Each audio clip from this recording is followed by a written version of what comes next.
Et salut les amis, c'est Nico de VTT Plaisir. Aujourd'hui, une vidéo pas habituelle. On va réparer le moteur de Raymond. Euh, Vous allez voir, le roulement, à force de le nettoyer, il a dégagé. Donc je tiens à préciser que c'est pas mon métier. Mais dans cette vidéo, je vais vous montrer un peu comment j'ai réussi à réparer le moteur de mon Raymond. C'est un moteur Yamaha PWX2. Allez, c'est parti.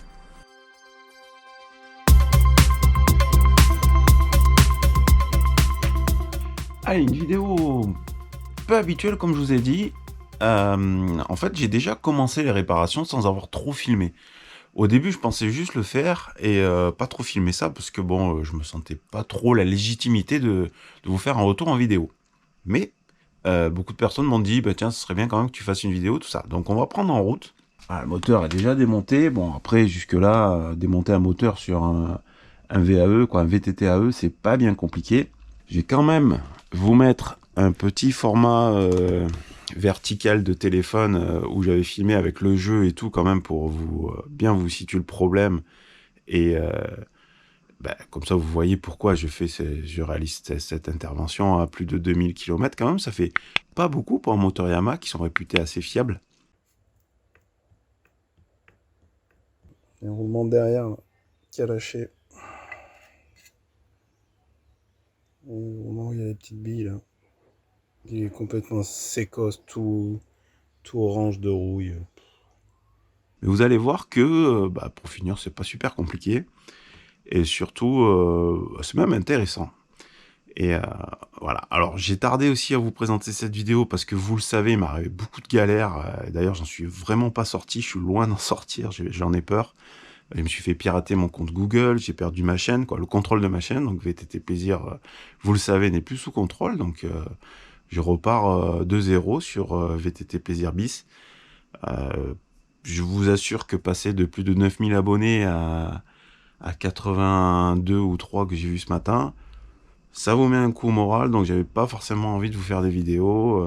Je suis en galère. Mon quotidien, c'est tous les jours de contacter l'assistance Google et de me battre avec. Je suis sûr que c'est même pas des personnes que j'ai derrière l'écran, ça doit être un automate ou quoi. Bon, bref. Cette vidéo n'est pas dédiée là-dessus, mais c'est juste pour vous situer le truc de j'avais pas forcément envie de faire des vidéos. Puis ce matin, je me suis levé tôt. Je me suis encore pris la tête avec Google. Donc je me suis dit, tiens, je vais faire une vidéo. Ça va me changer les idées. Allez, c'est parti. Rapidement aussi, un petit tour d'horizon sur l'outillage qu'il faut pour ouvrir un moteur PWX2. Alors attention les amis, du PWX2, il existe plusieurs modèles. Tiens, un petit autocollant Galfer qui traîne. On va se le mettre de côté. Il y a plusieurs modèles, donc faites bien attention parce que moi je me suis fait avoir. J'ai commandé en Italie chez un fournisseur sympa un kit complet de roulement pour un PWX2. Manque de bol, c'était pour l'ancien modèle et pas celui-ci. Donc il a fallu que je retourne, j'ai été remboursé intégralement. Franchement, si je retrouve le nom du fournisseur, je vous mets ça en description. Franchement, ils ont assuré les Italiens. Donc les outils qu'il vous faut. Moi j'ai un petit cliquet Facom là. Bon, s'il veut pas Facom, ça marche aussi. Hein. Un jeu de clé Allen. Vous voyez, tac. Par contre, il vous faudra cet outil là pour démonter le plateau. Ça, c'est vraiment super important de l'avoir. C'est mon pote Kojak qui me l'a prêté. Lui, il a pris sur son fournisseur habituel, qui est un fournisseur d'un peu tout chinois. Hein. On va pas lui faire de la pub. Mais c'est surtout valable pour démonter cet écrou-là, vous voyez. Voilà. Si vous n'avez pas la clé, vous allez vous faire chier, hein, pour parler poliment. Et n'y allez pas au burin, marteau et tout, déconnez pas, quoi. Hein, ça doit valoir rien du tout sur Tuning Express.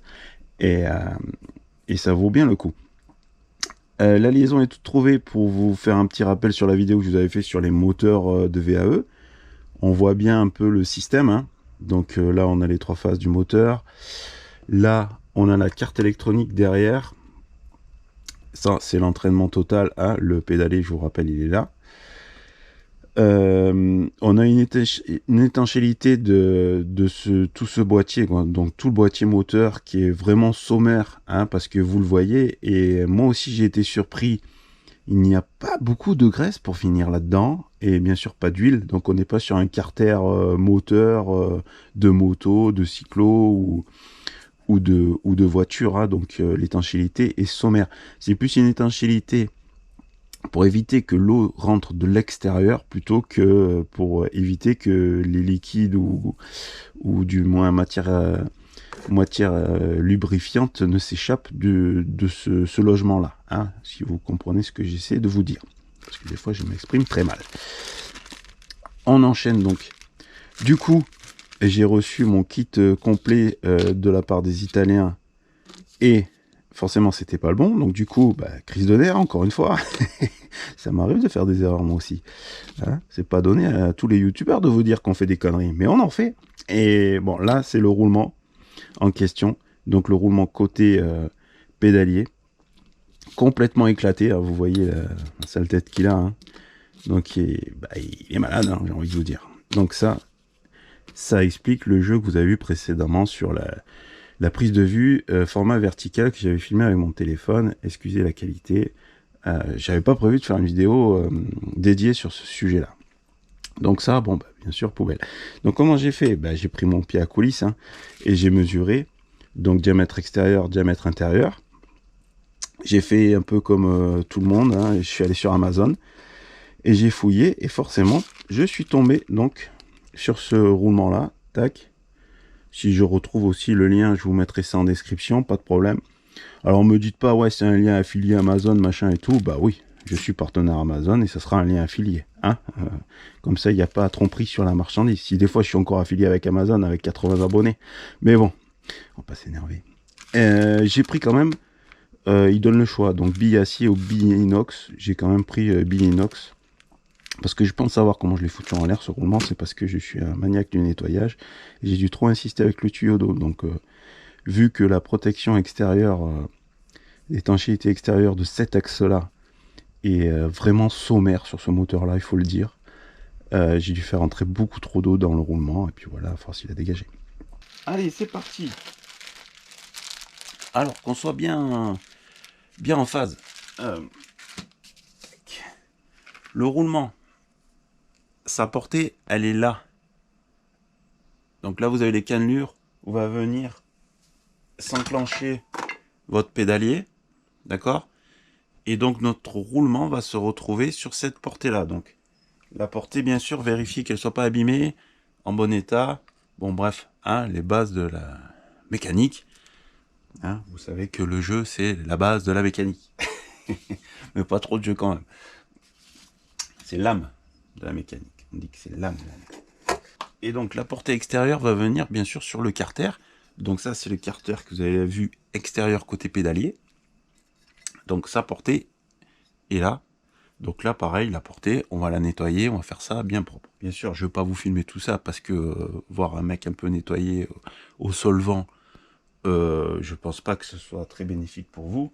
Si des fois vous voulez des références de solvant, je vous mets ça encore dans la description. La graisse, pareil, je vais vous mettre ça dans la description aussi. Ne vous inquiétez pas, vous aurez tout. Et une chose très importante que je vous dis régulièrement, si des fois vous vous en sentez pas capable, allez voir un professionnel, poussez la porte d'un bouclard, vous allez voir, ils sont pas méchants, ils mordent pas. Allez les amis, la portée est bien nettoyée. Donc, je prends mon carter, je présente mon roulement. Là, jusque là, il n'y a rien de super foufou. Hein. On met le roulement dans le carter. Voilà, on voit que je suis au bon diamètre. Donc je me suis pas planté sur les dimensions, c'est déjà bien. Avant, et je voulais pas filmer, mais j'ai quand même vérifié que la portée intérieure va sur mon axe. Hein. Ne soyons pas idiots. Tac, tac. Je vous l'ai pas dit dans les outils, mais moi j'ai un bon vieux maillet de carreleur qui est super bonnard pour monter tout ce qui est un peu monté en force ou quoi. C'est caoutchouteux. Ça casse rien, ça marque rien surtout.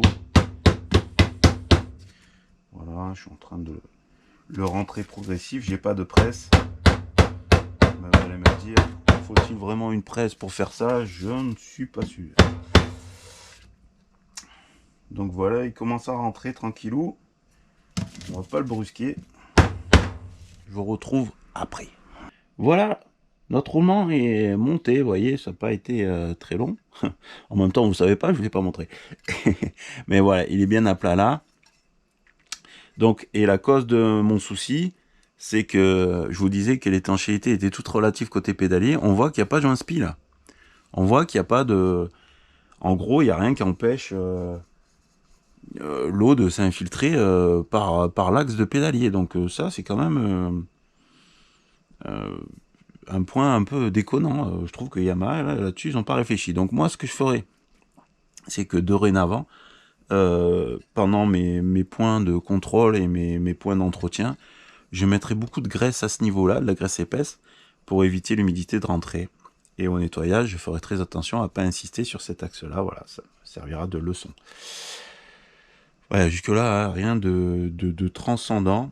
On voit quand même qu'à l'intérieur, il y a un autre petit roulement. Donc, avant le remontage, je vais quand même employer un peu à le graisser celui-là aussi. Voilà, et à la question que tout le monde se pose, pourquoi je change que celui-là? Eh bien, parce que c'est celui-là qui est mort, et les autres, après vérification, ils m'ont l'air sains. Donc, graissage, quoi, nettoyage, graissage, et ça repart comme en 40. C'est pas un vélo qui a 10 000 km, hein, il a que 2000 et quelques kilomètres. La cause de la panne, quoi. La cause du jeu, du roulement, c'est moi. Hein, c'est parce que j'ai insisté au nettoyage. C'est pas un défaut. Les amis, j'ai mis un peu de pâte à joint tout autour, hein, des reliques des temps anciens où j'étais mécano auto, j'avais un vieux tube, bon. Un petit peu de pâte à joint, mais je vous dis, l'étanchéité, c'est sommaire, c'est pour éviter l'humidité de rentrer dedans. C'est pas pour éviter les liquides ou autres graisses à l'intérieur de sortir. C'est pas le même délire qu'un moteur thermique. Niveau graisse, moi toujours la Juice Lube, j'en fous partout. Boîtier de pédalier, boîtier de direction et la moteur.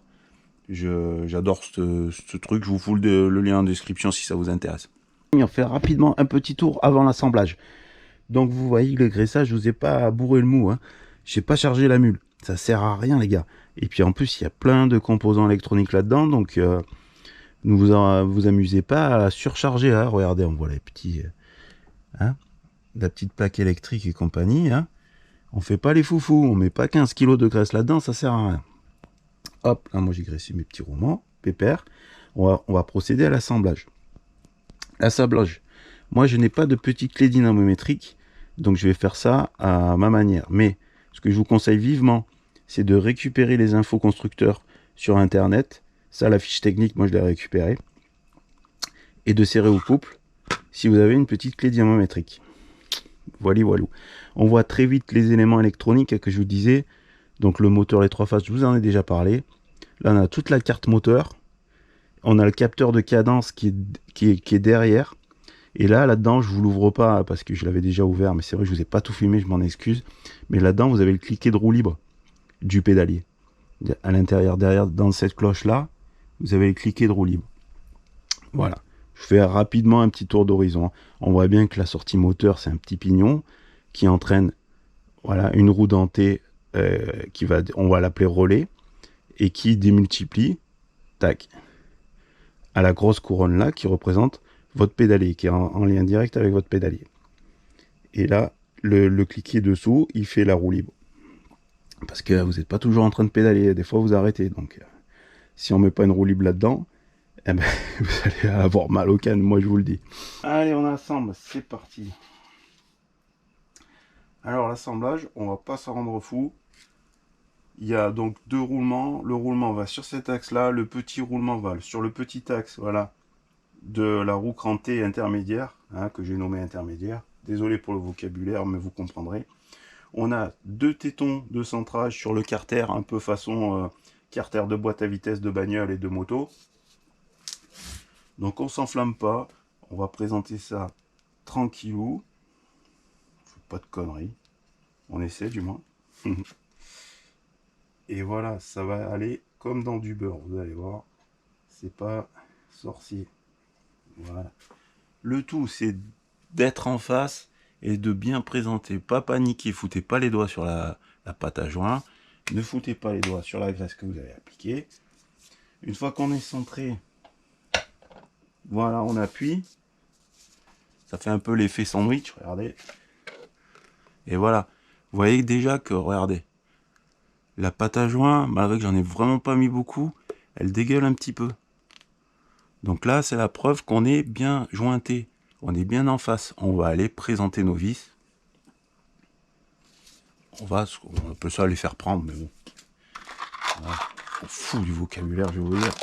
Je suis mal placé pour vous donner des leçons de français. Si les gens m'ont lu, vous savez qu'en orthographe, je suis un champion du monde. Voilà. J'avais un prof de français, je vous l'ai jamais dit ça. J'avais un prof de français qui disait j'avais un orthographe créatif. Ouais. Il était gentil, lui. Il était sympa. Il aimait pas vexer les gens. Est-ce qu'on voit bien? Parce que un petit écran de retour de la GoPro, c'est pas évident. Ouais, on voit bien. Donc là, j'ai pointé mes vis. Ah, c'est des têtes de 8. Pas d'outils spécifiques. Hein. Donc je les ai pointées, maintenant je les approche. À la main.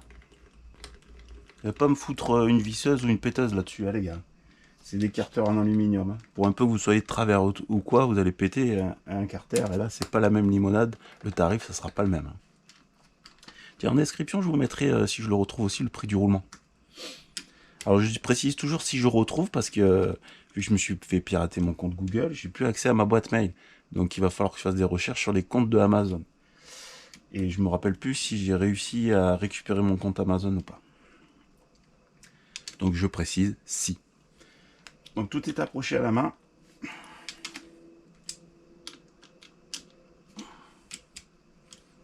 C'est vrai que pour ceux qui feront la remarque aussi en commentaire, j'aurais pu mettre de la pâte à joint noire, ça aurait été moins voyant que la pâte à joint orange. Mais bon, j'en avais pas. Donc là, on voit qu'on est bien ajusté sur le moteur. Hein. Vous voyez l'axe? On voit bien la graisse qui commence à dégueuler.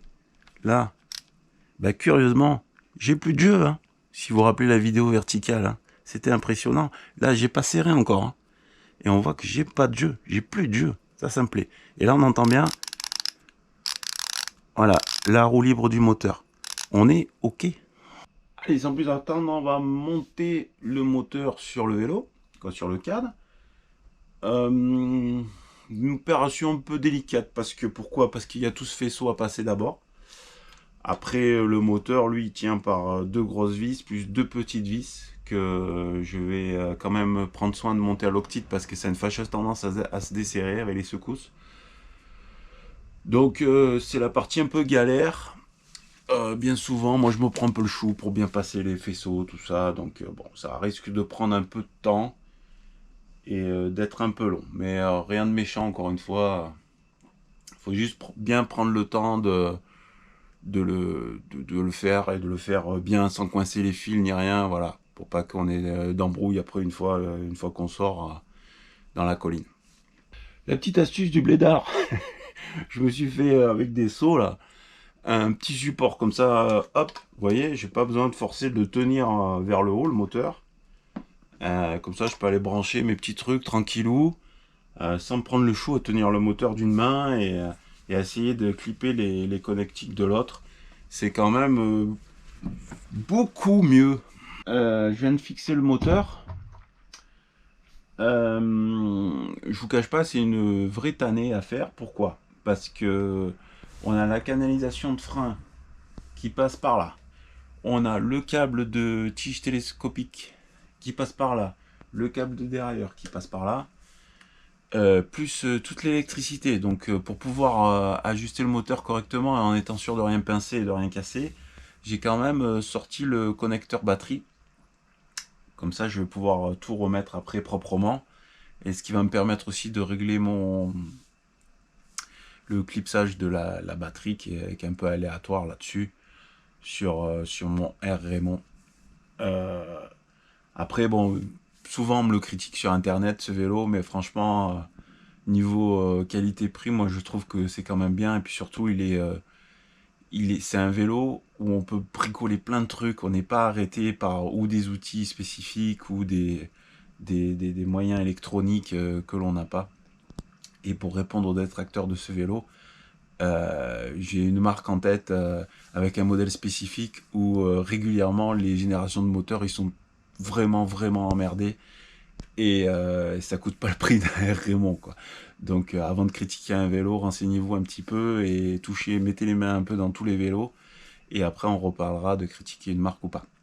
Quelques galères, ouais, c'est pas facile, hein. Attention, faut pas croire que c'est facile. Mon bourrelet de graisse, hein, assumé, je vous l'ai dit, c'est ma nouvelle stratégie pour ménager mes roulements de moteur. Donc voilà, j'ai remonté le sabot, tout ça. Bon, je ne vais pas filmer, c'est pas super important. Là, je vais m'occuper de remonter le plateau. D'ailleurs, je vais vous le faire de suite. Donc, plateau cannelé, je vous l'avais dit, je vous l'avais montré même. Hop. Donc, lui, en plus, il va pousser la graisse et il va encore aider mon bourrelet à être encore plus joli et plus bourrelé. Est-ce que c'est un pas à l'endroit? Est-ce que c'est un pas à l'envers? Est-ce que je m'en rappelle? De toute façon, il y a une flèche. Voilà, il y a une flèche. Donc ça a l'air d'être un pas à l'envers, si je dis pas trop de conneries. Ah. Et donc on est bien sur un pas à l'envers. Attention quand vous démontrez, donc pas à l'envers. Hein. Donc il se serre dans le sens inverse des aiguilles d'une montre. En général, hein, on serre dans le sens des aiguilles d'une montre et on desserre dans le sens inverse des aiguilles d'une montre. Mais là, c'est l'inverse. Un pas à l'envers. De toute façon, il y a la flèche sur l'écrou. Vous pouvez pas. Il y a un truc qu'on peut pas reprocher à Yamaha. C'est un peu le RockShox de l'équipement à assistance électrique. C'est-à-dire que tout est disponible en ligne et ils sont pas avares d'informations et de docs techniques. Donc, si vous rencontrez un problème, vous vous arrêtez, vous allez sur Internet et vous allez chercher l'info. Voilà, ça évitera la casse, les énervements et la bricole. Allez, j'ai remonté le pédalier, les manivelles. Alors, chose que je vous ai pas dit, c'est que lors du démontage, j'ai quand même utilisé un outil spécifique pour extraire les manivelles. L'outil spécifique, vous le connaissez tous, vous l'avez tous dans votre petite caisse à outils. Mais bon, voilà, je vous l'avais pas dit, donc voilà. Alors on entend bien, bon, bah, la roue libre, je vous ai dit qu'il fallait faire attention à ça. On voit bien mes petits bourrelets là, de protection. Improvisation Nico. Et là, voilà, on n'a plus un P de jeu. On a juste un petit peu de jeu à ce niveau-là, que j'ai remarqué tout à l'heure, mais je peux pas vous le faire voir en vidéo. Moi je le sens un petit peu, mais c'est parce que je suis vraiment un gros taré des jeux. Mais voilà, là c'est déjà fonctionnel. Je vais remonter la chaîne. Je vais faire le test dans mon petit allée là et voir un peu. Donc si tout est concluant, il faudra bien sûr reprendre tous vos serrages une fois que vous aurez fait une grosse sortie VTT. Parce que ça risque de bouger tout ça, et c'est vrai que sur les VAE, moi j'ai des potes, voilà. Je vais pas citer d'autres marques, mais bon, c'est pas propre à Raymond quoi. Ça se dessert régulièrement. Ces écrous là aussi, les manivelles, ça adore se desserrer, je sais pas pourquoi. Sincèrement, c'est des petites pannes récurrentes, des petits trucs qui arrivent souvent. Je vois ça sur tous les moteurs YAM d'une marque à l'autre. C'est vrai que c'est assez récurrent comme petit souci. Les amis, voilà, je rentre du test, ça s'avère être concluant. Bien sûr, rien de nouveau, un test en colline, hein, vous le savez, avec les contraintes que sont le VTT en colline. Bon, là, vu le vent qu'il y a encore en ce moment dans le sud de la France, là on est début août, je suis pas prêt d'aller à la colline avec Raymond. Surtout avec un vélo avec une batterie au lithium dans les forêts interdites et avec des alertes au feu, c'est pas trop conseillé. D'ailleurs, faites très attention parce que ces derniers temps dans notre région, pas mal se sont fait aligner. Vous êtes passible de 135 € d'amende si vous allez en colline alors que les massifs sont fermés. C'est toujours bon à savoir et à répéter. Toutefois, on n'a pas tous l'âme d'un mécano. Et si des fois vous êtes ennuyé et que vous êtes dans la région, je vous conseille une fois de plus un ancien partenaire de la chaîne qui s'appelle Cycle Center à Brignoles. Ils vous feront une expertise beaucoup plus pointue que ce que je peux vous faire à travers une petite vidéo comme ça, partage d'expérience. J'espère que cette vidéo vous a plu, elle vous a peut-être aidé et j'en suis bien content. N'oubliez pas de vous abonner donc à cette nouvelle chaîne, VTT Plaisir bis, parce que parti comme c'est parti, je suis vraiment pas sûr de récupérer la chaîne originale. C'est bien compliqué. Donc si tu travailles chez Google ou si tu travailles chez YouTube, contacte-moi, parce que je suis dans une merde internationale. En tout cas, j'ai été très heureux de vous faire cette vidéo, ça m'a sorti un peu de mes démarches à la con, là, et ça fait un bien fou. Ça fait un bien fou. Les amis, je vous souhaite de bons rides, et faites du VTT. Merci Kojak pour les outils. Ciao.